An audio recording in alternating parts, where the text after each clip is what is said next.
Right, welcome back everybody. Hope you've had a lovely lunch and you're ready for some more discussions. Thank you for joining us in the main room. Before I introduce our next guest, I'm just going to play a short video. It's a spring day here in Manchester's Co-op Quarter. I'm surrounded by buildings that formed the cooperative movement. Long before social enterprise had a name, this was it. People coming together to create businesses to serve communities, not just profit. The whole area changed the world. Behind me, the Cooperative Wholesale Society went on to serve millions and represented fairness and equity and social purpose. And here, Hollyoake House, named after one of the original Rochdale pioneers. We've even got Robert Owen himself looking over us. And this building, once the tallest building in the whole country, stood as a beacon of being purposeful and a different way of doing things. Here in New Century Hall, this was the original headquarters from the 60s for the Cooperative Wholesale Society. And this was a venue, but this stage has hosted Jimi Hendrix, the Rolling Stones, Tina Turner, but now the UK Social Enterprise Awards are coming to Manchester. We think it's such a great city for entertainment, for music, for art, and for the very, very essence of social enterprise. So what to expect? Expect energy. Expect stories. Celebrate the power of social enterprise where it all began. Expect to hear about social enterprises that change lives.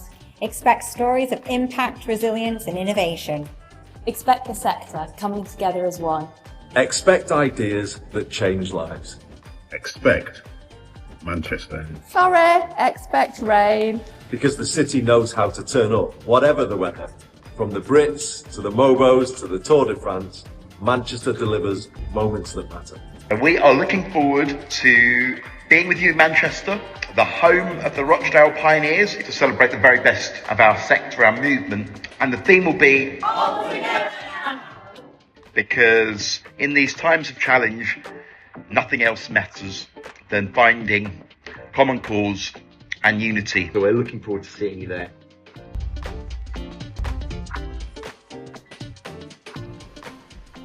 Okay, so for the co-op stalwarts among you, there's an error in that video. Prize for anyone that can tell me what it is. Factual error there. But other than that, so excited. And again, for those of you that know me, you do know that I came out of founding social enterprises myself, and the guest I'm about to introduce was one of the first people to ring me to congratulate me on my role here at Co-operatives UK, and we vowed to bring the sector together. It only took us 5 years, but I'd like to welcome to the stage now Peter Holbrook, the CEO of Social Enterprise UK.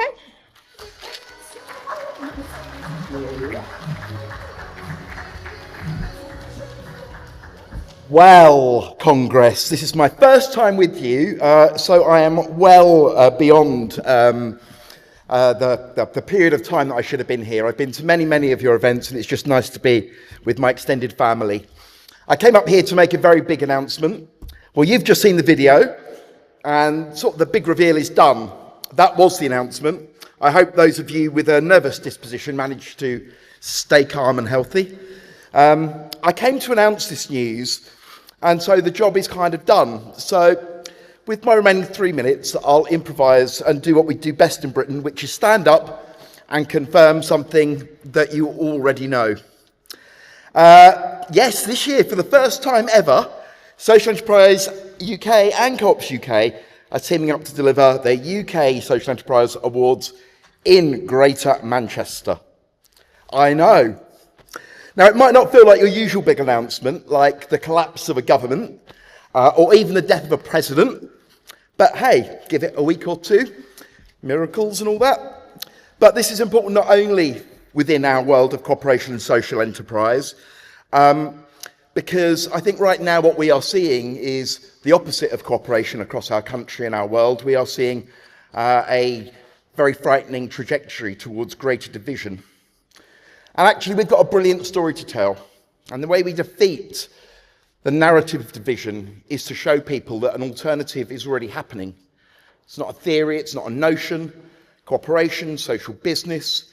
Whilst we might have spent the last 30 or 40 years detailing all of our differences, at times like this, it's really, really important that organisations that are fundamentally aligned in values and principles and purpose come together and take a stand. So awards like this are not just here to shine a spotlight on the lucky few or to promote competition over cooperation, but it's about telling a story, telling a compelling story that gives people hope, that gives people an idea that alternatives exist and that these models are already at work in our communities and across our country. And are going to become even more important given the likelihood of the challenges we face over the next decade and beyond. So, nothing radical, no big significant announcements that are going to leave you shaking or the rolling news cameras recording, but I hope an opportunity for you to remove your light from the bushel, bring yourselves out into the spotlight. There's a lot of modesty, there's a lot of humility and a lot of humble behaviours in our sectors. But actually it's time to come out and celebrate your successes, what you're doing in the most difficult of times, because hope is the currency that this country needs more than ever right now. So the awards are now open. This year we have a new category that we will hopefully maintain into the longer term, which is Cooperative of the Year. Now, if you would like to carry off that award, we would be delighted to see your application. And this year we've made the application process super simple. So you can send in audio, you can send in video, you can send in different languages, and we will sift and judge with great names like Lord Victor Adebowale, my boss, Glynis Thornton, Baroness Thornton of Manningham Mills, and some other great cooperative stalwarts. So, tell your story. Don't think, well, we'll leave that one for another year, because actually, if we're going to defeat the division, we need to start telling these stories right now. So that's why I came up all the way from London on a Friday afternoon, all the way to Birmingham, to share this exciting opportunity for you. This is a strategic alliance. More work, I hope, will come out of our collaboration with Co-ops UK. Let's continue to build unity across the social and solidarity economy, and let's find new opportunities to build a counter-narrative. Thank you very much. Enjoy the rest of your Congress. That's me done.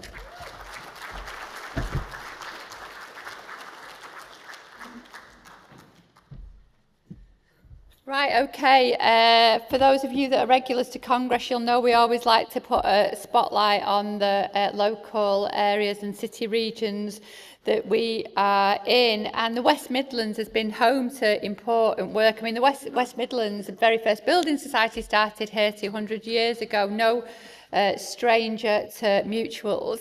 But exploring cooperatives and employee ownership and how we can support freelancers was a commitment that we made with the Mayor here, Richard Parker, last time we were here in the West Midlands. So this session is going to ask what we can learn from that work and how creative cooperatives and the reason we chose creativity as a very specific kind of sector to focus on is because we found, Birmingham is also one of the I think in fact the most diverse city in the UK, and you'd have collectives, for example, that would come together, but they wouldn't necessarily call themselves a cooperative or have that formal governance in place. So we really focused on that opportunity with employees and workers in the creative sector. So we're going to be hearing a little bit about some of the local cooperative work and how cooperatives can bring stability, control and long-term impact. So I'm going to welcome your host, another stalwart of Co-op Congress, John Robb, to the stage, please. John's a musician and author who will host the conversation. And we'd also like to welcome to the stage the Mayor of the West Midlands. Thank you for returning, Richard Parker. We also have the Creative Director and Co-founder of Five Senses, Riley Tang.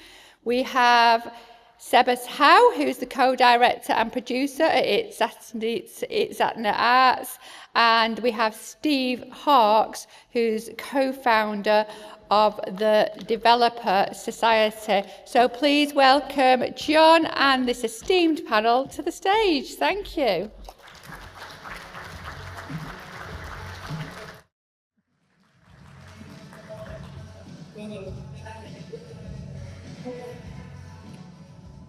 Okay, well, the last time we were here in 2024, we finished with a poet from Birmingham's Poet Laureate, Jasmine Gardossi. I probably pronounced that completely wrong, but that's in my northern accent. So I think we'll all remember that poem, but it's part of the launch of the West Midlands Ownership Hub, and that's for a 2-year project, which is probably just about finishing out now. So we'll just see what the impact of that was, what it was, and how it changed things here in Birmingham, with some people got varying experiences of it on the panel, starting with these 3 people here have got co-ops in various means, and also the leader itself. So can you introduce yourselves, then we'll have a short film, so start over there, Richard. Yeah. So it's great to be here. I'm Richard Parker, and I'm Mayor of the West Midlands. Hi, I'm Steve Hawkes. I'm the co-founder of the Developer Society. My name is Sebas Howe. I'm a producer with ITZATNA Arts. I'm Riley Tang, the creative director and co-founder of Five Senses. Okay, and I think theoretically we're going to show a short film now.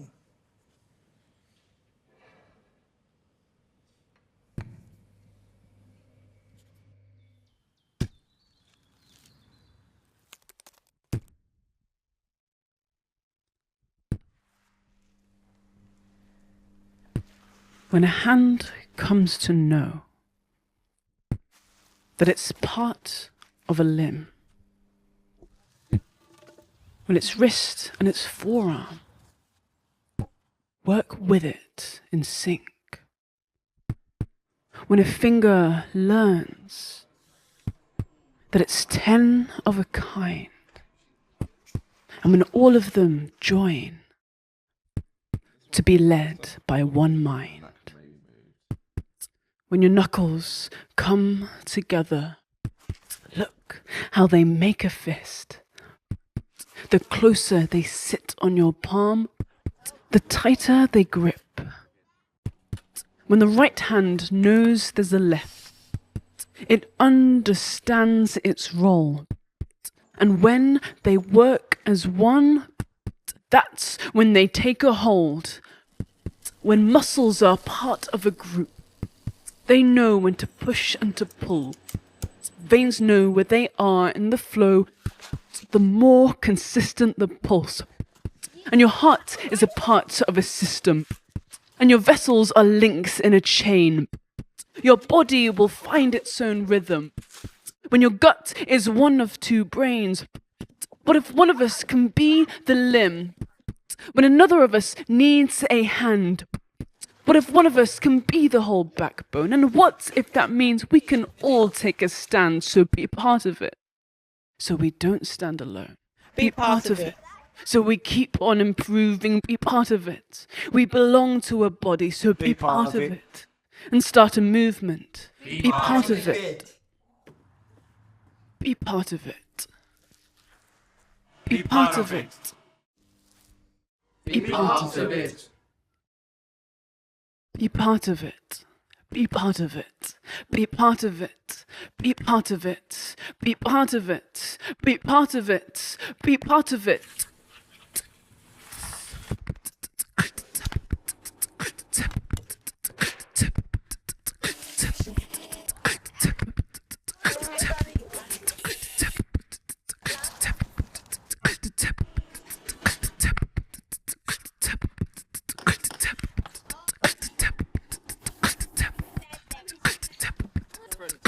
Be part of it. Look how we duck and we weave. Be part of it through all the cuts and the freezes. Be part like the palm so they catch when we fall. Be part like the shoulder to lean on.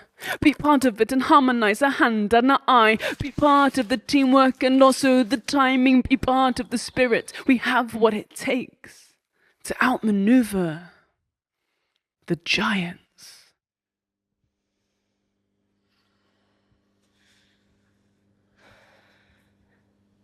Be part of it!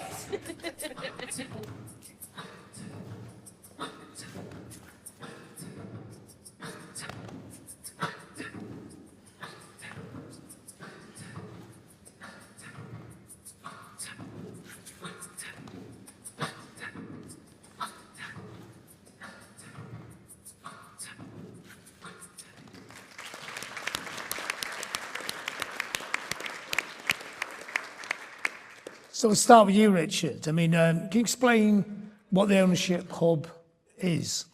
Yes, so the Ownership Hub was something we set up here to try to support the creative sector here and the people in it as effectively as we could. There are two sort of drivers for that. One was recognising that in the creative sector, lots of people work in a very independent way, often in a quite an atomised way, and often the workloads they get are really uncertain and unpredictable because of the nature of the cycle of work in that sector, which can often be driven by productions or decisions made by others further up, if you like, the supply chain or the food chain. And we recognised through the work we did, there was massive amount of potential here. There were enormous number of really talented creative people, but they're being held back from making the most of their talent simply because they were operating quite an arm's length way from the sector, or dependent or wholly dependent on some of their own personal relationships that were sometimes and networked quite limited.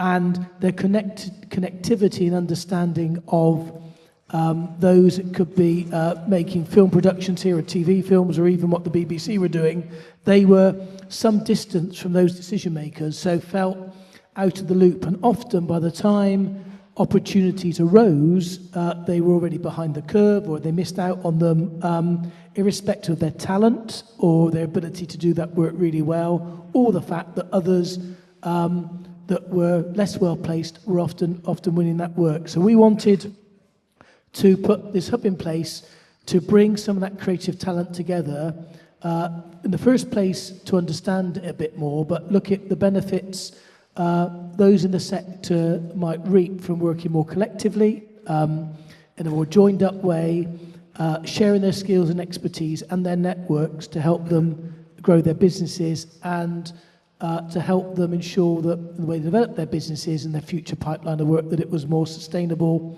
and what they were doing was more resilient. Now, we focused on creative industries because it's one of our key growth areas here and sectors for the region, and I'll talk about a bit more later on about what we're doing here to make that difference. But we've got a really key objective, ensuring that when those big decisions are made, whether it's by the BBC or Night Kudos that are currently filming Peaky Blinders here, that as much of that work goes to young creatives or businesses in this region that should be supporting it. And the work we've supported Steve and Night Kudos on is being framed around two things: getting as many local businesses and local creatives into that work, and ensuring that they not only get that work, but get the experience and allowed to develop the wider relationships they need across those sets. So that was a key part of it. I think the other bit for us was that we're really keen to build the cooperative movement here and the economy around real social purpose. And we thought there were opportunities in the creative sector, because of things I've said already, that would allow us to assess its potential and the relevance of these types of models in parts of the economy that were largely either ignorant of it or had not been really using or exploring such collaborative ways of working, certainly over recent years. I mean, are there any sort of uniquely advantages and disadvantages of the West Midlands that play into a model like this, or make it difficult to make a model like this? Well, I think there's two things, and I would say that in terms of the broader challenges, that firstly, we've got folks that want to make productions here. I've talked about Stephen Knight and Not Kudos. The BBC are doing lots here.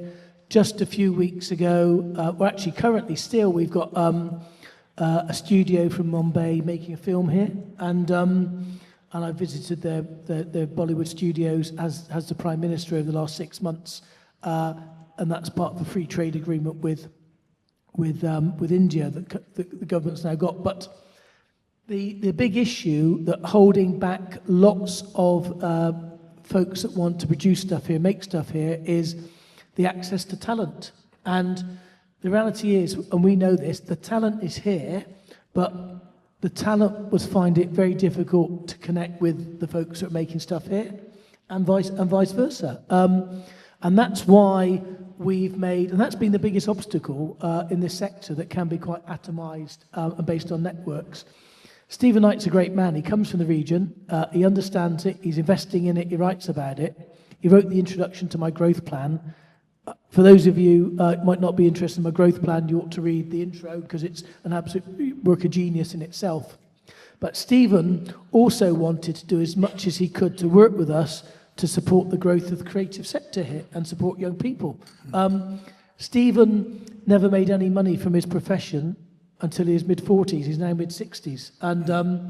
And you don't sustain yourself in a sector like this without being resilient, and that's what he did. He wanted to use his own experience, his lessons, to work with us about a way we could not just create a future sustainable flow of work, which is really important to the sector, which we're working with him and others on, but then ensuring that when we've got that in place, as much of that work is secured by people and young people in the West Midlands. And I won't say too much more on this, but and we're doing as much as we can, not just through the hub we've talked about, but we've put some money into the next 2 series of Peaky Blinders, not just for the reasons I've explained about the heritage of this place, but I didn't want that next 2 series being filmed in another part of the country. It would have been a pretty damn indictment of this region if it was. But on the basis of a sum of money we're putting in, call it £1 million, Knight Kudos are investing 300 million here. Now that's quite a good return. But the real power of this is that as much of those next 2 series being filmed and produced here, and as much of that work is going to young talent and creative talent already based in the West Midlands. And that will help this industry, it'll help people here secure work, and it will build that ecosystem that we need here that will make what we're doing more resilient, more sustainable, and more long-term. I mean, it's great what Stephen Knight's doing here, and it's a game changer. But is the ownership hub also fired up the grassroots? And you talked about the atomisation. And I've always found Birmingham is a great city, but quite atomised. It's big, spreads out a long way. Has this helped to pull all those different little people together, not work in isolation? No, so it's really important. So the whole point of this, that those folks, over 380, access the Creative Hub. It's up to their choice what employment or cooperative models they might use in the future. I think they realised the feedback was that there's a real power in working together, there's a real power in sharing the expertise and the insight and understanding of the industry.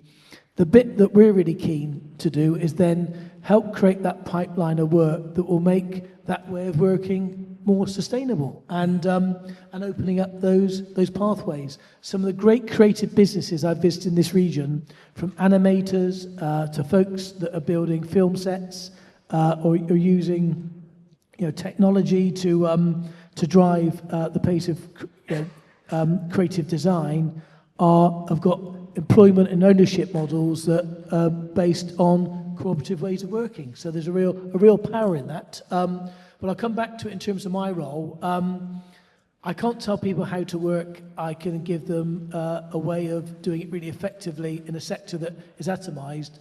But the other really important bit is that counts for very little unless there is a pipeline of work ahead. And that's the real power, is connecting the way people work together with the work opportunities that I want to make sure are available here. And in that the 2-year project, at the end of it, has it had discernible effects? Has it changed things? Well, it has changed things. I think it's raised awareness. It's giving us an understanding of the barriers that still exist, because lots of these people still work independently of each other. But also, I think it's given understanding of the need for these young startup businesses in particular, and those that are developing products or portfolios to get access to finance they need to help get that stuff. Yeah, because some of the kit they need isn't cheap, and again, the cooperative models are a really effective model of sharing that burden too. So for you, Steve, I mean, like, it's interesting you because you started off as one business model and you've changed to another, like a road to Damascus kind of moment, isn't it? So why did you change? Yeah, we started off as an ordinary for-profit business. And that's largely because when you start up, you go see an accountant or someone, you say, I want to start a business. And they say, are you going to be a sole trader or a limited company? So what was your business as well? We're a digital agency. And at the time, we were working for anyone, so it was a normal creative agency. When you go down, they say, sole trader or limited company. There wasn't one of us, so that ruled out sole trader. So we formed a limited company.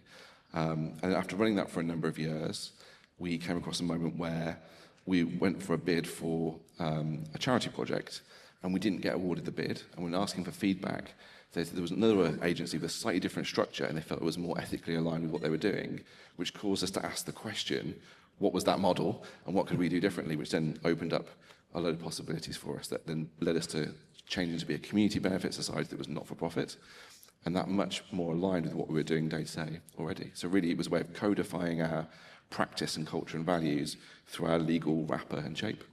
Was it difficult to change? There were some bits that were challenging. I remember having a conversation with a bank that I won't name, but they said, in your class, there's only 5-a-side football teams and allotments. And your level of turnover, it's kind of messing up all of our pie charts because we're like some big outlier in terms of the turnover we're producing, and they were just confused every time we spoke to them. So some things were confusing. There's a lot of forms online that don't list the model that we are as one of the options to pick when you're going for funding or different things. Sometimes there are groups that don't show all of the things that you can be as a choice. Yeah. So I guess part of what's good about the Ownership Hub is it's presenting another model for people who don't really know what the models are. Yeah, being a co-op, there's a just different way of working from the heart and culture that you have as a group of people working together, and that then comes to the practice that you have that builds on top of that. So a lot of things that we've done, we've had to reinvent our own tooling and our ways of collaborating because the off-the-shelf solutions don't always match with the way we would operate as a co-op. So you end up having to reinvent a lot of wheels to get to a place where you can flow in the way you would culturally, because other products are based on different hierarchical structures that don't always gel with how you want to be. And then being involved with the Hub, it was like a chance for us to share some of the stories and learning that we've taken to help accelerate the groups that were starting out that didn't have to go through those same pains and barriers that we've had to work through. Yeah, because you changed your model before the Ownership Hub. Yeah. So I guess you would see the strength of the Ownership Hub is it provides an information service and encouragement. Yeah, it was nice to have a chance to look back and realise how far we'd come, being kind of 8 years in, and the experience we've built up from doing this for a while. And then hearing other groups kind of asking challenges that we'd overcome made us realise we had more experience than we might have realised just carrying on with the day-to-day of running our agency. And it also then inspired us and challenged us to do more in terms of giving back and supporting the movement. So one of the things that's launching on the Co-op's website next week, Co-ops UK, is going to be some of our offers helping small startup co-ops to get their first website, or having a consultation call to help get through some technical barriers they might have. So it's really challenged us to think deeper about what we could be doing more. So in your field of experience, are you noticing more people using this model, around here? Yeah, I think creatives think differently to begin with. So I think we're more open to different ways of working. I think there are some things that are more culturally aligned. So when you think about ownership of work, it's not a concept that many people have generally thought much about. But when you think about copyright, when we think about creative ownership of the work, there is a completely different set of law just around that thing. So I think as creatives, we're much more used to thinking about ownership in a different way. And then when you think about business models, some of that then permeates, and it's a more natural cultural fit. So it's trying to get it beyond that world into other worlds as well? Would that be something you're interested in, or are you just working within the people you normally work with and sort of egging them along? Come on, you could be a co-op as well. Yeah, I think again, it's been a game changer in the way we pitch. Again, we work primarily with charities, NGOs, social enterprises. So culturally, they're much more aligned with our way of working, being not-for-profit, collectively owning the work, doing open source project where we're just sharing by default the outputs and the things we've produced. A lot of that naturally ties in with the model we have. It's just more harmonious than something where we're trying to amass ownership. Yeah, it's much more compatible. So Riley, so with you, is it the same thing? Is it when you became a co-op, or did you start off as a co-op? No, so it's ITZATNA. So we create kind of cross-cultural collaborations with artists from Latin America, working with artists here in the UK. We use different kind of forms. Sometimes a piece of theatre, sometimes it's a gardening project, sometimes it's a film. So no, we started as an artist collective, but what was interesting is I think the model of how we were making projects was very cooperative before we realised what cooperatives were. And in Latin America, we also have lots of cooperatives, like people who run kind of coffee farmers, people who have like artisanal handcrafts. There's interesting cooperatives of people who've left like the prison system, who work together to try and get each other jobs. So we're quite aware of that coming from Latin America, but didn't really know enough about how that happened here. And I think we were kind of pushed down this sense of like, are you a limited company or a CIC?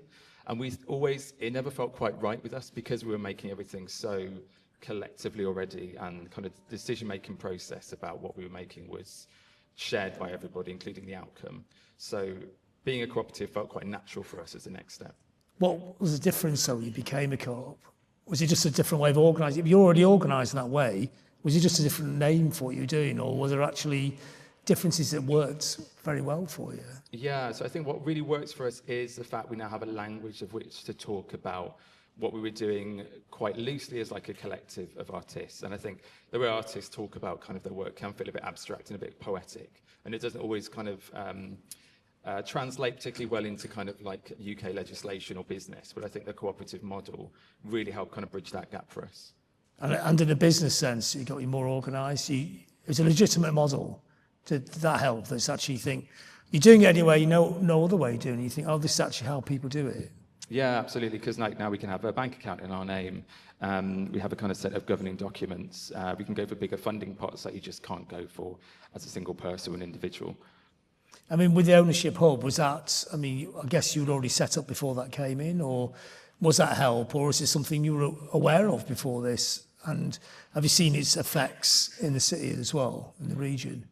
So we weren't aware about it until we were working with Solihull Council. They had lots of kind of creative business kind of startup programs, and that's where they kind of introduced us to the cooperative model.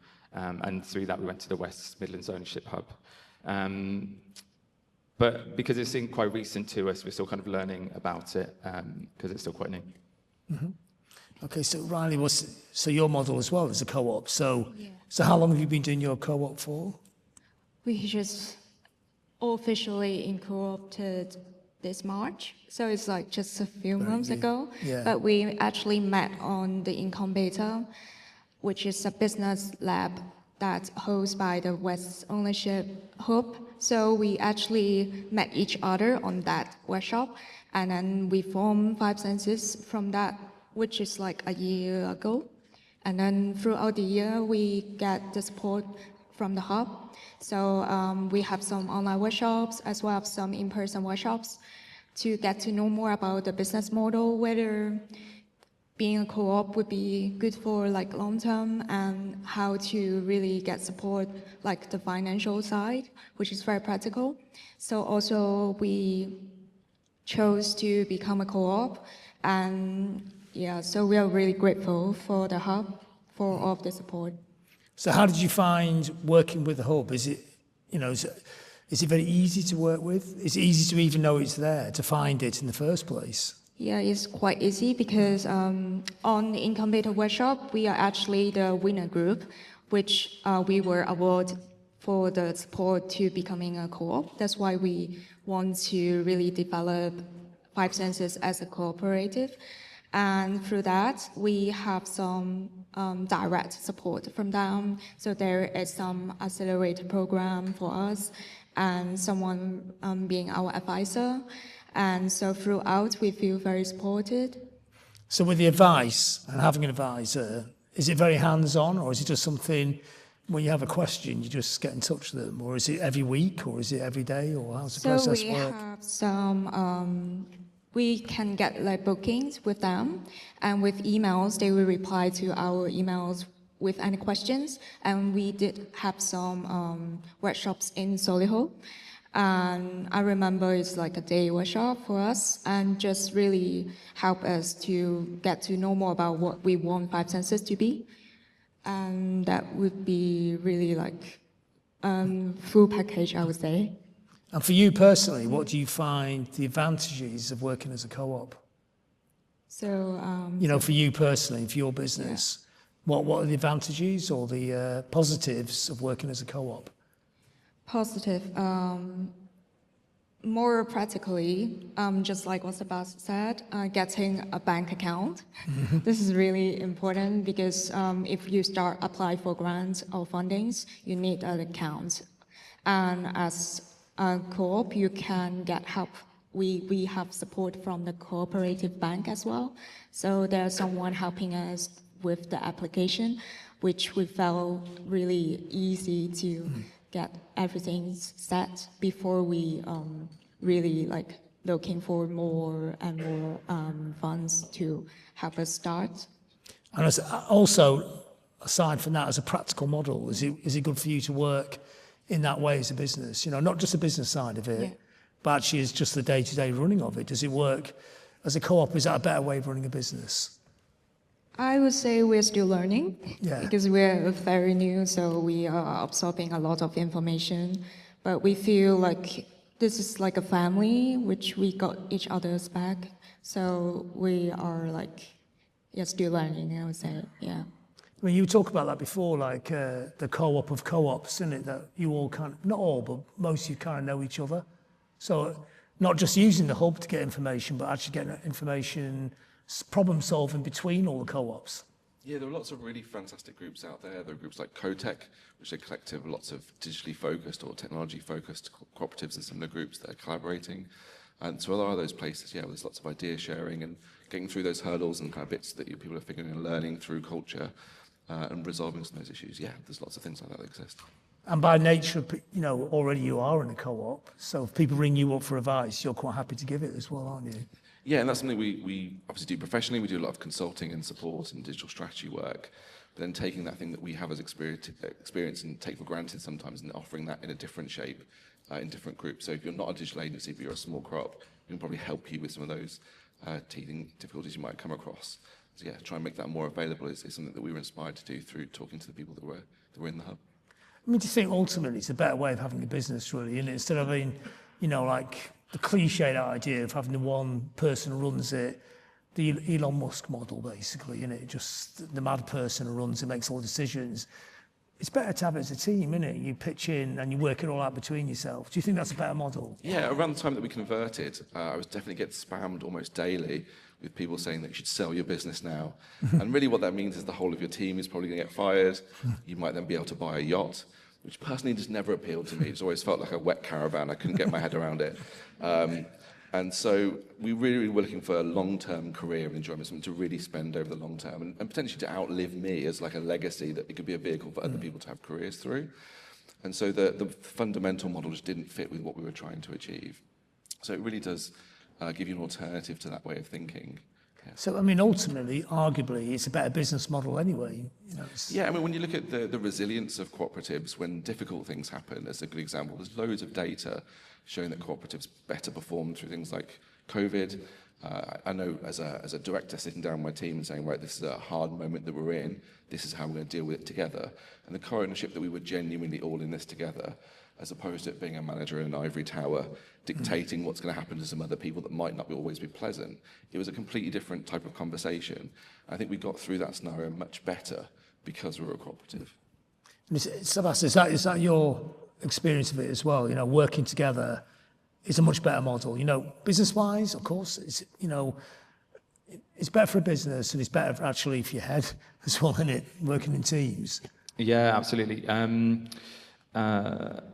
I think the resilience we have to navigate the problems that do happen, and there will always be challenges in terms of where the funding comes from, how much money we get, what happens to projects afterwards. I think the fact we've all grown projects from the beginning through to the end, I think everyone feels so much kind of an agency to owning what happens, the legacy of the projects that we do, because they were part of it from the beginning all the way till the end.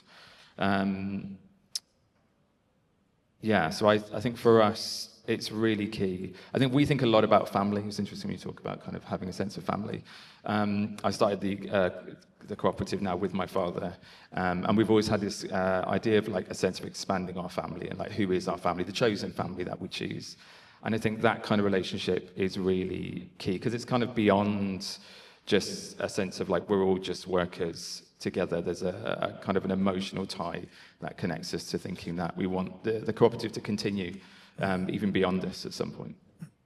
And I know it's early days for you, Riley, but is this working, is that how you're finding it? You know, like working together is actually stronger. It's not just a necessity, it's actually a better way of doing it and a better way of running a business. Yeah, because we have different talents and we bring different talents into the same group and we can make something greater. And it's about valuing everybody's talent as well. Yeah. Yeah. So, Richard, so it's coming to the end of the 2 years of the hub. I mean, is the plan to continue it or do a different form of it? Yeah, I think it was always designed as a 2-year programme. I think the officers that work at the CA are assessing, the lessons learned and what we need to do differently to support the sector.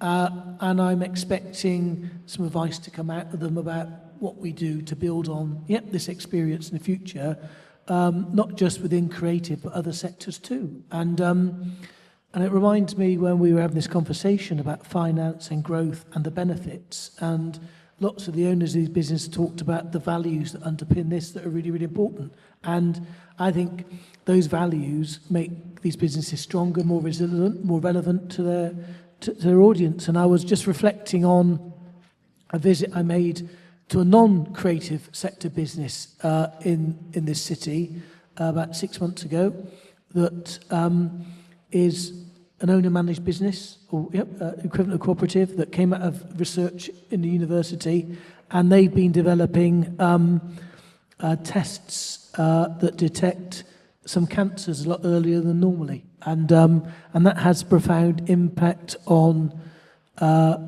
surgery, the need for surgery or other invasive work that's done with people to assess whether they need surgery. Now that really, really groundbreaking.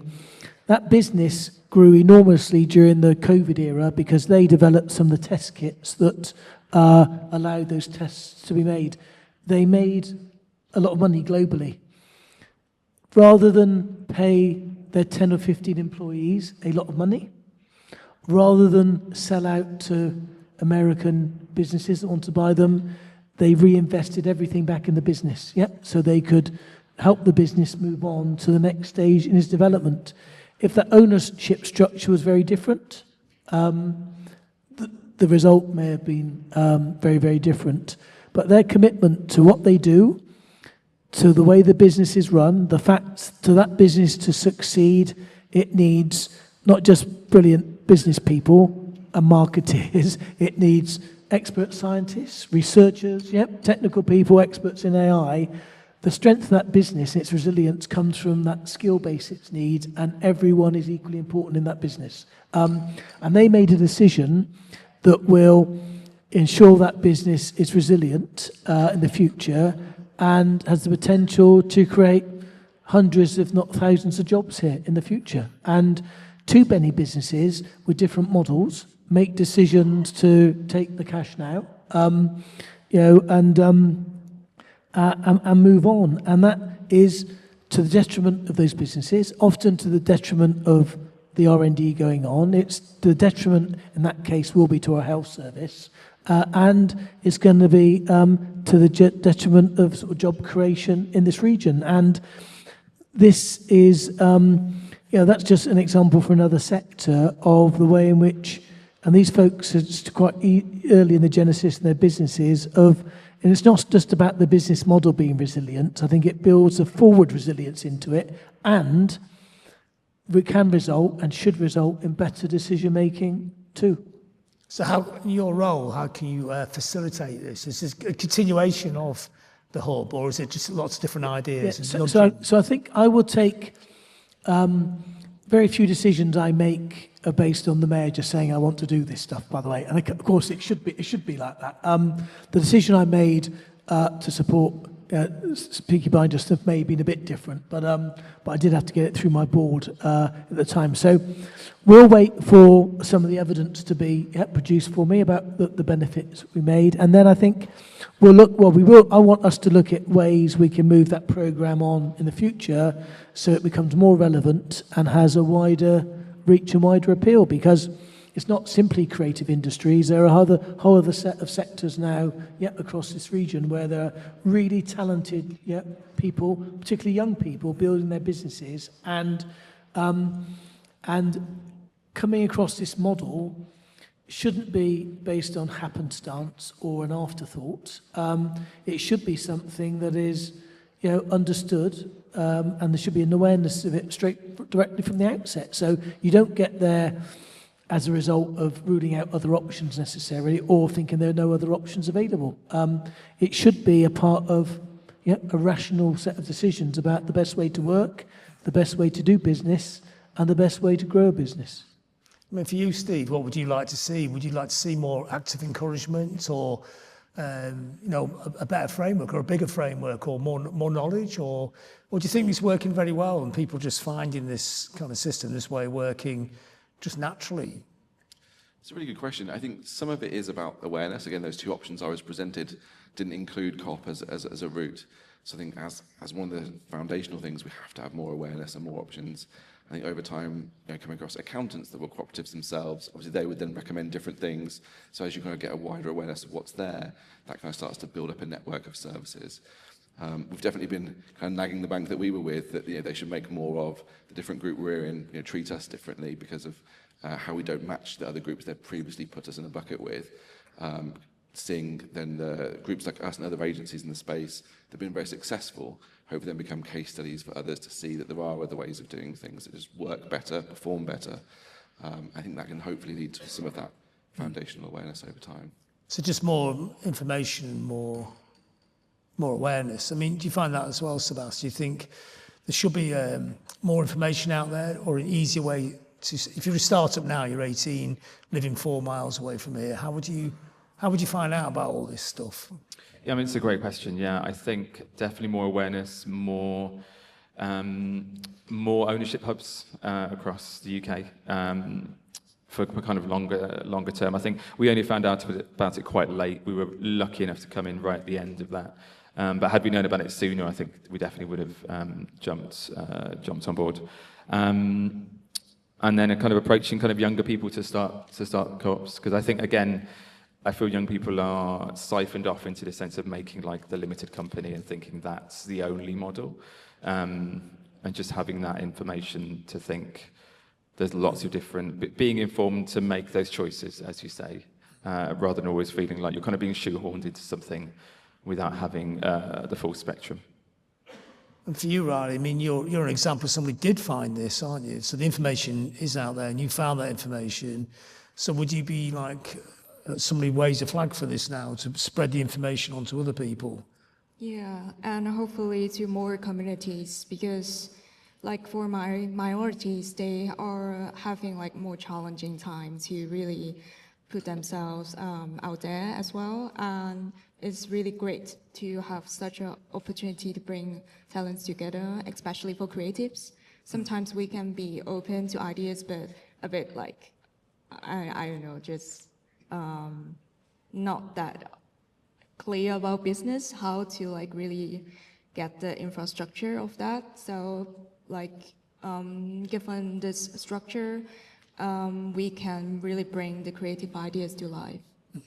So Richard, I mean, it's, finally, I mean, it is a great idea and it's a great way of running business in people's lives, but the business model is interesting as well. I mean, as I think Steve is hinting at this, but the idea, this is a strong business model, and it's not airy-fairy and being nice to people. This actually makes money as well, doesn't it? Yeah, look, businesses need to make money. They've got to pay their staff, and they should be paying them well. So this shouldn't be just sort of, a cosy way of doing stuff. But it is also, look, two things. Firstly, something you haven't touched on enough today is about the importance of the well-being of employees or parts of a business, and that matters a lot to people. If you look at, being part of something, that the well-being, that the satisfaction you get from this is really, really important. And the businesses that I've met who use this model or various forms of it have really highly motivated people working there. They feel part of something very important. There's a really collective way of thinking. They go the extra mile when they need to. They know what's at stake. So that's really, really important.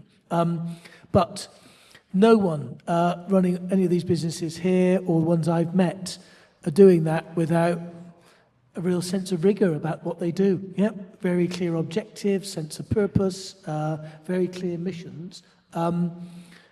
But the real strength is the way they go about their business, I think, and that comes through in terms of sort of the values that they had, and values are everything. And if you've got the right values, the right business model, working with your own people in the right way, yep, you can be very, very successful. And also important, the benefits of that success are shared, yep, amongst those people contributing to it as widely as possible. And as a regional mayor, do you see this as a very good thing for the region, you know, and in what kind of ways does it make the region better as well? Look, there is... I want every part of this region to succeed. I want to ensure that prosperity and opportunity benefit and are embedded in every bit of this region. This is one of those models that allows us to do that, by the way, because it can reach anywhere. Yeah, and that's really, really, really, really important. And some of the other business hubs I visited around the region, the way they bring people together, the way they collaborate is really, really important. And I'll go back to something which I never thought would, but now it does. Quite rightly, it's taking up a lot of my time. It's building on something which was said earlier. The issue of our people working together, a community cohesion, about all of our communities feeling valued and respected. And that needs to happen within the business environment. It needs to happen in our communities. It needs to happen in every place.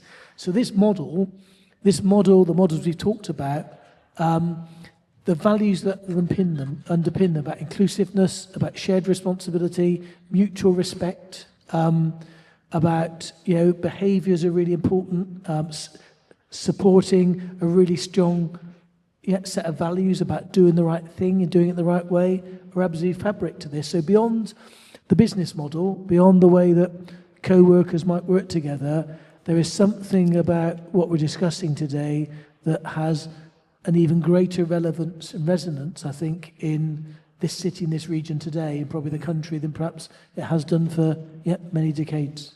Creates communities as well as businesses. Yeah. So is any questions from the floor at all? Who's got the mic? Oh, the mic's coming. There, in the middle. Yeah. Well, first of all, thanks very much. It's great to see. I feel like as a panel, you're representing all different levels of cooperative, which is fantastic to see. I suppose I don't really. It's been a problem I feel like we always grapple with in the co-op, but it feels like the best way, the way a lot of you have apparently found out about co-ops is through word of mouth. And I just wonder, you know, when we got 41 MPs, Labour and Cooperative Party representatives, 11 mayors, including yourself, Richard. How can we use that to get the message out more widely about cooperative? I know there are 1 billion people worldwide, but perhaps not all of them are aware they're part of cooperative. It's an old question, I know. I'll come back to some of the others people's on the panel views are in some ways more important to mine, but from a political perspective, a key part of my role has to be about advocacy and promotion. And I would say to anyone in this room working regionally, and I met some owners of cooperative businesses in Sturchley just before we came in here today to sit on this panel. I'm here to support you. I want to be an advocate for you, and I've done it already. I want to visit places, whether it's high streets or businesses that are using and supporting this model. And I would encourage all of you to reach out to me to invite me to visit and promote what you're doing. And that is something I can do and want to do and will do. More practically, if you like, on the ground, I'll be asking the officers that work for me to look at ways in which we can support the sector more in a constructive way. And too often, the stuff that arrives on my desk, maybe it's a future of politics, is dealing with stuff that is about to fall over and fail and needs needs saving or supporting. But I do think there's a responsibility for me to be an advocate for the sector. I'll continue to do that. That's why I'm here today. But I do want to make sure that I can do that as powerfully as possible. And one of the great ways of doing that is visits, by the way, and using social media to do that. But also, we need to do more work tangibly within the combined authority to make sure this model of working has more advocacy on the ground. And I'll come back to some of my key themes of my approach is that it's increasing relevance and resonance across our communities if we're going to deal with some of the big challenges we face around division, about the loss of cohesion, and mutual respect and trust between some of our most vulnerable and most challenged places. Mm-hmm. Yeah, about just getting the message. How do we get the message out? Yeah, I think word of mouth is kind of a way that we found out, but I think it is a big advantage. I mean, one of the happiest moments I had with my team was hearing that they'd gone out to meet a friend from a different agency who was asking what it was like to work at a cooperative. And when that other person found out, like, oh, you get to have access to the board and you can be elected, to have representation and different things. And hang on, you sat down, you voted together, and now you have a 9-day fortnight. All the things that they weren't able to do in their context because of that kind of myth that somehow top-down control is more efficient and better. All of that got kind of myth busted directly from an employee to another employee. And I think that was really powerful. And that person now is, our team sometimes were like being spoiled now that they're a co-op, and they wouldn't want to work in a different space, having experienced how good it can be. So I think we're enjoying that competitive advantage, and I'm happy to have it. And I think the more that kind of permeates, I think if it is word of mouth, that could be incredibly effective as a way of distributing it. And it's a great way of like increasing retention and different things too. So I'm not necessarily anti-word of mouth, but it would be nice if like the FCA register company numbers were on the company's house register too. Some things that would be nice to help. But yeah, word of mouth is pretty good. Okay, I think what? I'm thinking a lot about kind of education, the education system. Is there a way the co-ops can integrate itself into the curriculum? Even higher education, I mean, had I known as like a student that it had existed, that would have been at least sown the seeds to me thinking about starting this sooner. I think going through kind of like university, all of this was never discussed. It was very much like you're here to do your course and you're pushed out into the world and you're there to fend for yourself and learn all of this. But I think had the co-ops come along and done some seminars or talked about it, that might have been, I think at that stage people would be more interested, I think, and absorbed more about what the cooperative ethos is to start their own. Maybe online resources, because sometimes at first we would just look for the key information online. And then once we found some information and we really want to get to know more, then we would go to people. So that would be a nice starting point. Okay, yeah, more places to go to get information. Yeah. So I think we've got time for, we haven't got any time. We've run out of time, like the whole planet. So, well, thanks for coming down to check this panel out. Round of applause, please, to the panel. Yeah.